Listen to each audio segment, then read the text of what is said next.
¿Qué tal? Muy buen día, claro que sí, aquí estamos.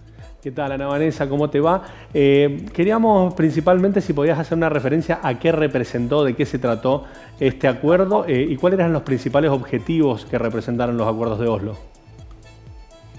Sí, claro que sí, pues un 13 de septiembre de 1993 es un momento que se celebró mucho, sobre todo en Estados Unidos, porque se firman estos acuerdos de Oslo que parecía que iban a poner fin a un conflicto que había iniciado desde 1948 con la creación del Estado de Israel y que, bueno, tienen como protagonistas a Yasser Arafat como representante de la OLP, de la Organización para la Liberación de Palestina, y también al gobierno de Israel con Isaac Rabin y a su parte diplomática, Shimon Peres, en ese momento. Y bueno, es uno de los goles de la administración Clinton para pacificar o para mediar en la situación del Medio Oriente. Y en este caso, bueno, estos acuerdos pues tienen una serie de etapas, obviamente es un conflicto histórico muy sensible, ¿no? Y que no podían llevarse a cabo de una manera drástica y contundente en poco tiempo. Así que bueno, pues lo primero es un reconocimiento de la Autoridad Nacional Palestina. Después de estos acuerdos incluso, bueno, hay elecciones y se nombra a Yasser Arafat como presidente de la Autoridad Nacional Palestina. Y también esto abona al reconocimiento de Israel por parte de los países árabes que, bueno, siempre hubo esta idea de que lo único que quería era despojar de los territorios y no negociar, y con esto, bueno, también hay un cierto acercamiento, incluso para muchas personas los acuerdos de Oslo son un antecedente de los acuerdos que se hacen de Abraham, ¿no? En años posteriores que acercan a Israel con otros países árabes. Y en este caso, en los acuerdos de Oslo, pues lo primero es este reconocimiento, como les decía, de la Autoridad Nacional Palestina.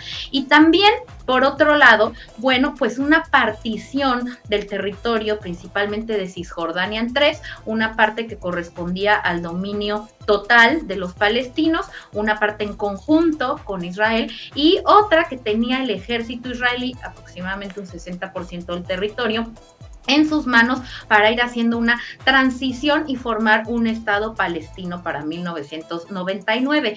Quedan algunos temas en el tintero para una etapa posterior, como es el estatus que va a tener Jerusalén, qué pasa con los asentamientos israelíes en Cisjordania, con los retornados palestinos hacia estos territorios y sobre todo pues el territorio sensible de la frontera. Todo esto queda para un futuro. ¿Qué es lo que pasó en estos 30 años? Porque muchos ahora mirando hacia atrás entienden que Yasser Arafat cumplió y del lado de Israel no se cumplió, que él confió y terminó aceptando y del otro lado no pasó lo mismo. Sí, así es. Bueno, hay una serie de hechos que van a complicar la situación y lo primero es el asesinato justamente de Isaac Ujú. Rabin, eh, quien pues a su muerte queda Simón Pérez, ¿no? Que había estado además, había sido la contraparte diplomática de Israel en estos acuerdos, pero al nombrar ya a elecciones le gana Netanyahu.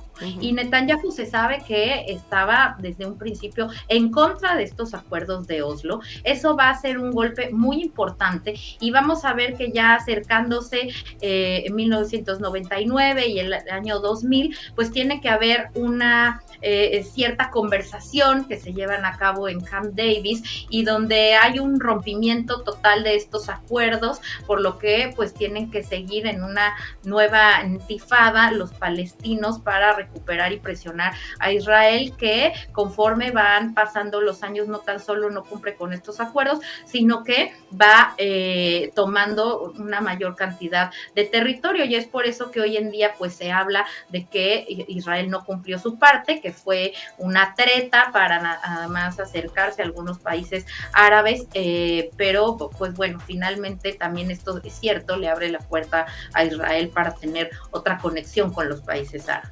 Vanessa, en lo que es propiamente el conflicto palestino-israelí, el propio Donald Trump en su momento prácticamente quiso imponer una suerte de acuerdo que no tuvo respaldo ni apoyo.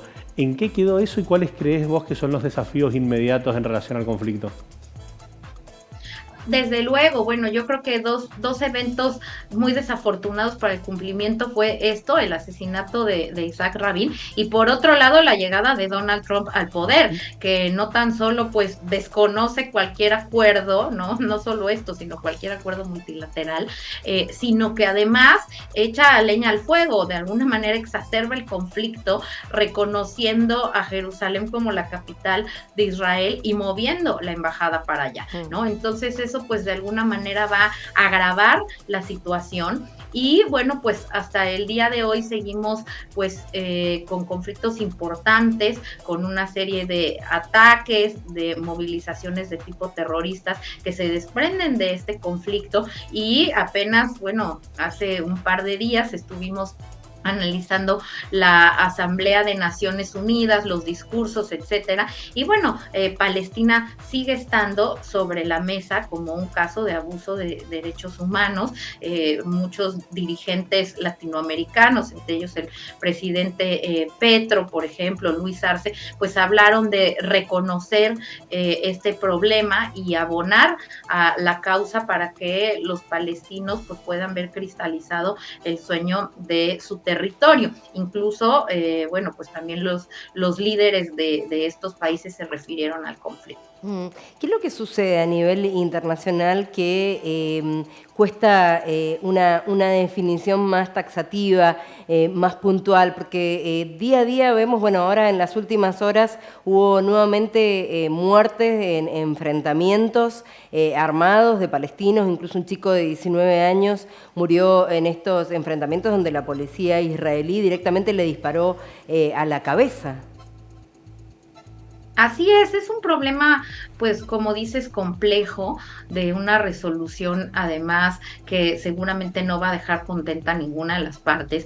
Y hay que hablar del gran poder simbólico que tiene, por ejemplo, Jerusalén, que es muy difícil llegar a un acuerdo justo cuando están ahí los lugares santos de las tres principales religiones, ¿no? La judía, la musulmana y la cristiana. Y por otro lado, bueno, es una zona geoestratégica también para Estados Unidos, que tiene a su gran aliado Israel y que desde ahí pues puede operar en el Medio Oriente, que tiene pues recursos que le interesan y le interesan mucho, y por otra parte pues la contraparte de los países árabes que no quieren esta influencia de Occidente y que por lo tanto pues ven a Israel también como un enemigo, ¿no? Entonces hay una fuerte problemática en torno a un poder simbólico, un poder blando que es el que tiene Israel, y por otro lado también pues geoestratégica para los países del mundo occidental y del mundo árabe que entran en una disputa por estos territorios que va pues de varios años. Es muy complejo porque además también depende de las cercanías y hemos visto que Trump con Netanyahu, bueno, pues más o menos llevaba una buena relación, pero hay otras relaciones que se han enfriado, como por ejemplo la de Israel con Barack Obama, ¿no? O incluso con Biden han tenido algunos roces y eso también influye en el apoyo que se va generando a los acuerdos. Hoy en día, por ejemplo, una de las cuestiones que está en el tintero, pues es el acercamiento y los acuerdos de paz que tengan entre Arabia Saudita e Israel. Se habla de que un buen acuerdo o un acercamiento importante entre estos dos países también podría distensar la situación de Palestina, que es a lo que hoy de alguna manera está apuntando el presidente Biden. Vanessa, te agradecemos muchísimo el análisis, la perspectiva, y la semana que viene nos encontramos de nuevo. Claro que sí, con muchísimo gusto siempre saludarlos a ustedes y al auditorio. Un abrazo. Con nosotros Chau, chau. Vanessa Cárdenas, politólogo internacionalista, bueno, ayudándonos a desandar un poquito lo que representan estos 30 años de los acuerdos de Oslo.